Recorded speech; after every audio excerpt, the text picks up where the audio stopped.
Welcome back to a video that I hadn't planned on uploading, but I'd always been wanting to explain Hebrew, the language Hebrew, and the benefit in knowing Hebrew. Number one, if you know Hebrew, you can be able to read the Jewish Bible in its original language. And on top of that, I believe it has a lot of interesting aspects if you can be able to read the Bible in its original language. Um, it has interesting aspects that are completely lost in the translations. Aside from that, um, there is there's a scholar who's now deceased who presents a model that he believes unlocks a lot of Kabbalah, a lot of verses in the Kabbalistic texts make more sense in this context. So the overarching theme is if you can teach a person to fish, you fed that person for a lifetime. So actually what prompted me to actually do this, I posted some video before where it was just audio, me talking, and I wanted to do an actual video. I just watched on YouTube somebody talking about Kabbalah, and I personally have actually studied the actual Kabbalah texts, many of the early ones like the Sefer Yetzirah, the Bahir, so forth, in their original language, of course, with translation. But I can read a lot of the Hebrew, I understand it, and I wish more people actually knew what they were talking about. I actually went back to the sources. So I'm going to start at base level. I believe that because some of Kabbalah is intertwined in the alphabet itself, I'm going to teach you both a little bit of Kabbalah and the alphabet in teaching you the alphabet. So let's start very simply. I'm going to mention each letter in alphabetical order, and I'm going to show you the vowels. Now, before I go into showing the vowels, I'm going to cut this video and just present a picture of the vowel, of the letter. I want to mention, and then later on I'm going to, in future videos, I intend to explain the grammar of Hebrew, both the ancient, and the biblical, and the modern Hebrew. It's very elegant, especially the modern Hebrew. There are 7 different conjugation types. It's very logical, very rational. It's very interesting. I'm going to explain the conjugation. I'm going to explain it to the extent that, so that at least you can be able to read the Hebrew text in the original Hebrew text of the Jewish Bible. Because it unlocks a lot of secrets that are completely lost in translation. And a lot of interesting secrets, a lot of interesting verses and so forth. All right, so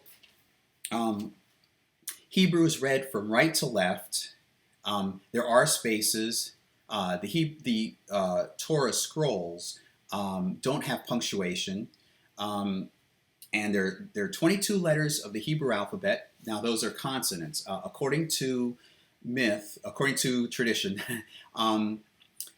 the God, or actually Yud He Vav He, is the personal name of God, dictated the Torah to Moses letter by letter.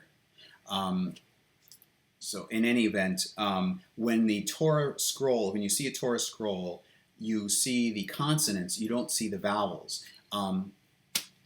I don't remember the name of the person who said this, who wrote this, but he said that the consonants are the physical bones or the physical body, and the vowels are the soul. And to some extent that makes sense, because in Hebrew you could have a word which would be a collection of letters, and the vowels shift and change. They're not written, but if you understand, due to grammar and the way the wording of the phrase, the way it's used in context, you can tell what the vowels ought to be.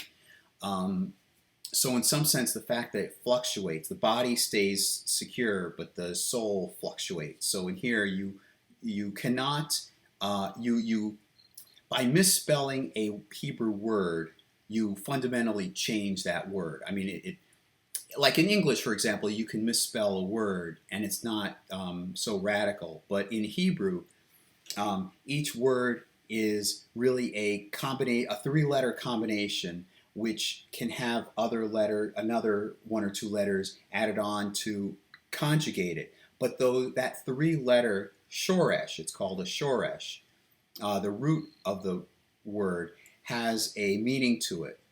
Um, it's not a combination of the meanings of the separate letters. People go on about that, and that's a whole separate diatribe or whatever. But um,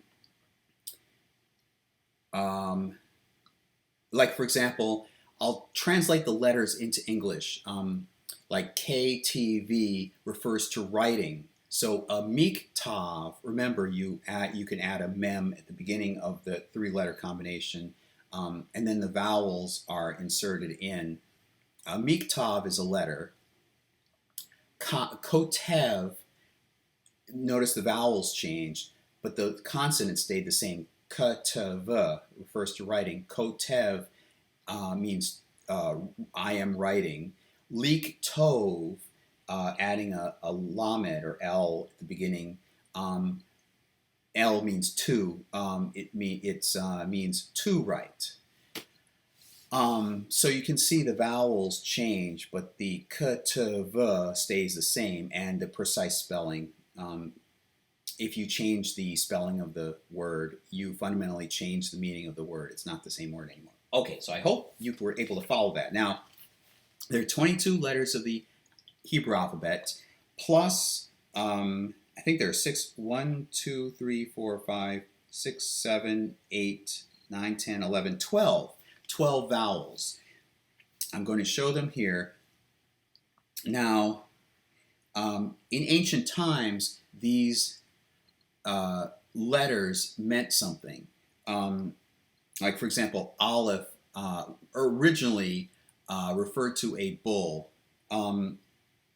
Now, this is where Kabbalah really kicks in. There's an ordinal number assigned to each letter, and then there's a Kabbalistic value, gematria value to each letter, and I'll explain gematria. This is an aspect of Kabbalah. When you read a word, you can see the value of that word by taking the gematria values of each letter. This is not necessarily something I believe. I'm just explaining gematria. You take the gematria value of each letter and you sum up the values for all the letters in that word to get the value of the entire word. And sometimes people notice that there are equations between two separate words that have the same gematria value. That's one aspect of gematria. I'm not saying I believe it, I'm merely explaining it. Okay, so the first 10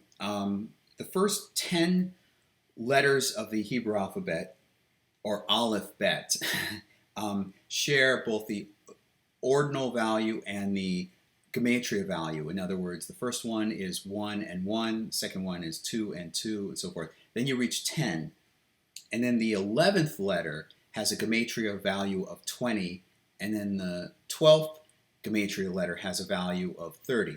So it's very simple. Basically, they're matching, they're synchronous. 1, 1, 1, 2. Like if this is the gematria value and this is the ordinal value, the place within the alphabet, they match 1, 2, 3, 4, 5 until you get to 10. And then at the 11th letter, it begins counting by tens. So you get the next letter is, it's 10, 20, 30, 40, 50, 60, all the way up to 90, which is the 18th letter of the alphabet. Then the next letter, the 19th, is 100.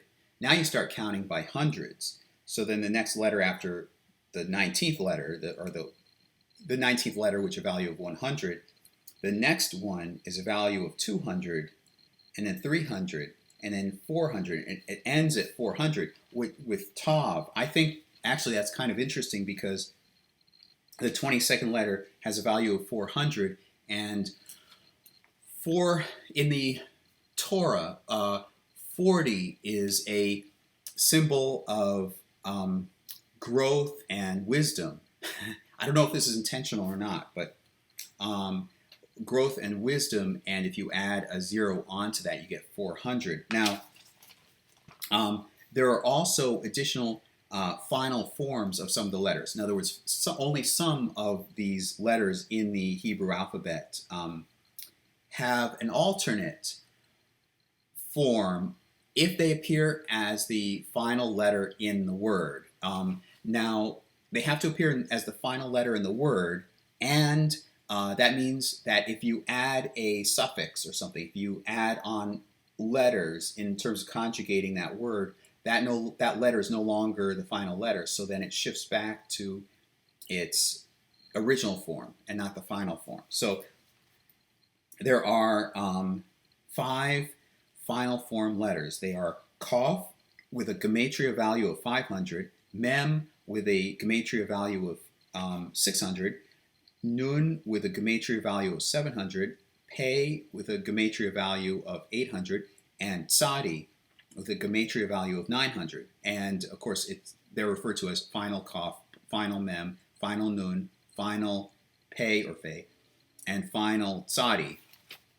And notice that they are continuing from 400. The final letter, Tav, in the 22-letter alphabet, 400. Notice this goes 500, 600, 700, 800, 900.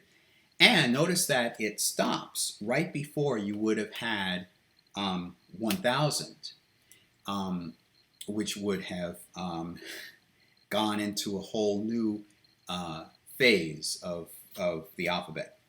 All right. Here's a little bit more about Kabbalah. Now, in the Kabbalistic, one of the earliest Kabbalistic texts, it's very short, it's very nice, it's very poetic, it reads very well, it's fascinating. It's called the Sefer Yetzirah. Yetzer refers to formation, the connotation of forming something from an earlier material. And according to that lays out the alphabet. And you have 3 mother letters. I keep wondering which ones are mothers and which ones are fathers. I believe these are the mother letters, and then the fathers are the actual elements themselves. But you have 3 mother letters. Aleph, which refers to air, or symbolizes air. Mem, which symbolizes it.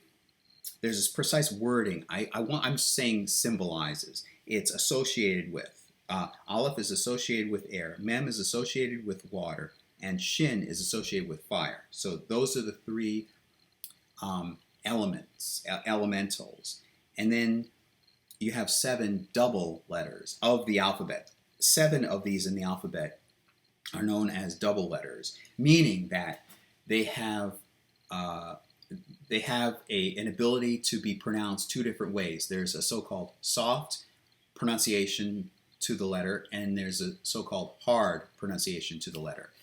One example is the Pei or Fei. It's 1 letter of the alphabet, but if it has a dagesh, which means dot, which is not actually written in the Hebrew text, but you just know that it should be there. It can shift from a soft sound, which would be fa, like F, into a hard sound, which would be P. So there are 7 such letters. Bet or vet. I'll give you, okay, in this order, I will give you the soft sound and then the hard sound afterwards. The vet, soft, bet, hard, and then the gimel or gimel, I'm not quite sure the how different the soft is from the hard. Dalet, Kof, Fei as the soft, and Pei as the hard. Resh, and then Sav as the soft, and Tav as the hard. Now, you may have heard very devout Jews pronounce matsos, the letter at the end, as an S sound. That's because it's the letter tav. Um, there between this a certain geographic group of Jews, they've retained this tradition of soft and hard. I don't even want to get into that. They devout Jews may call it matzos, um, where they're accurately pronouncing it as an S sound, but other Jews may not be so specific and hardline. I'd like to be, because I'd like to retain as much Jewish knowledge as possible. They may just say matzot, oat being the plural form, feminine plural form. That's for a later video. Then there are 12 simple letters. These 12 simple letters of the alphabet are He, Vav, Zayin, Chet. In order to pronounce Hebrew, you must like almost gargle like that. I hope I don't get hurt by YouTube for doing that. Chet, Tet, Yud, Lamed, Nun, Samech, Ain, Tzadi. It's like tsitsi fly, TZ or TS, Tzadi, and Kof. Now, there are vowels. There are 12 vowels in Hebrew. There's the cholim. Let me hold off on that. I should now give you all the Hebrew letters. All right. Then you'll see a letter cut in. Okay. Aleph.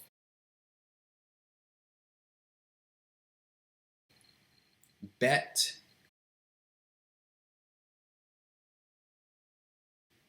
Gimel.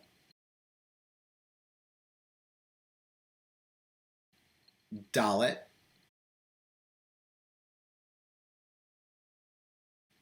Hey. Vav.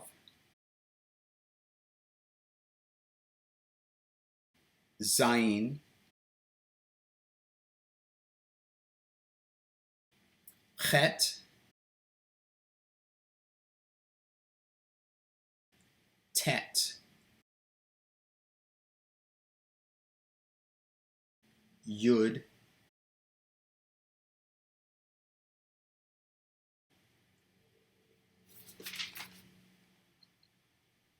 Off.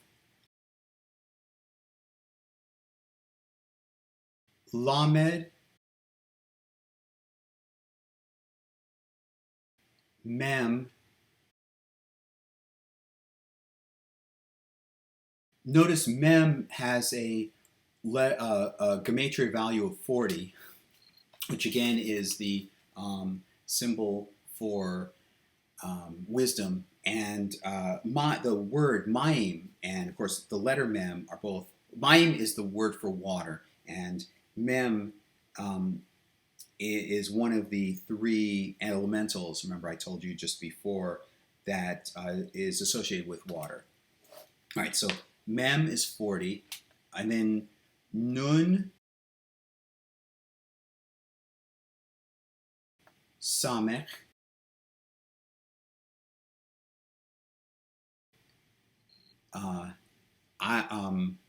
Ayin, Pei, Tzadi, Kof, Resh, Shin, and finally Tav.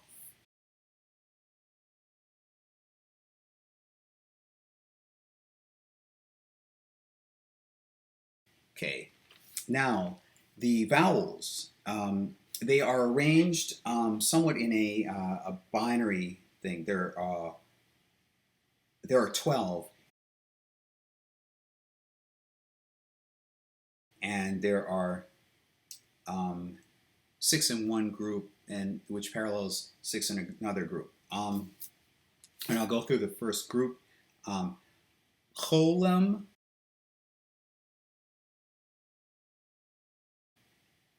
Shva, Segol,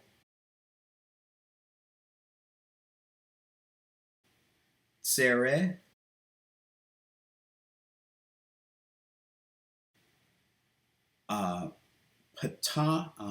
Patach,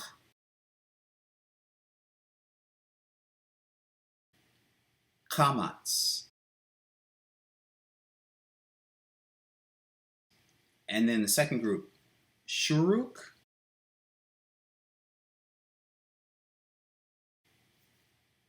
Kubutz,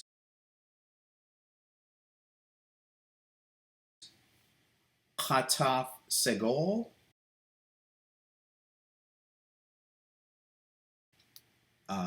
Shirik, or Chirik,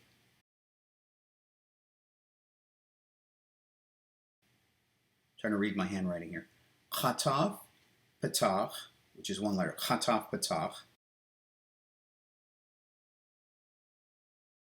And then Chataf Chamatz. Chataf Chamatz. Those are the vowels, which remember aren't traditionally written in, like for example, Hebrew scroll. You wouldn't see them, but you would know which ones should be there, even though they don't appear. So I hope that's a good overview, not quite overview, a good introduction. And I'll try to keep these short and bite-sized so that in the coming videos, I want to teach you Hebrew. I want to teach you how to fish and how to learn for yourself, how to read the Hebrew language. All right, so see you next time. Bye.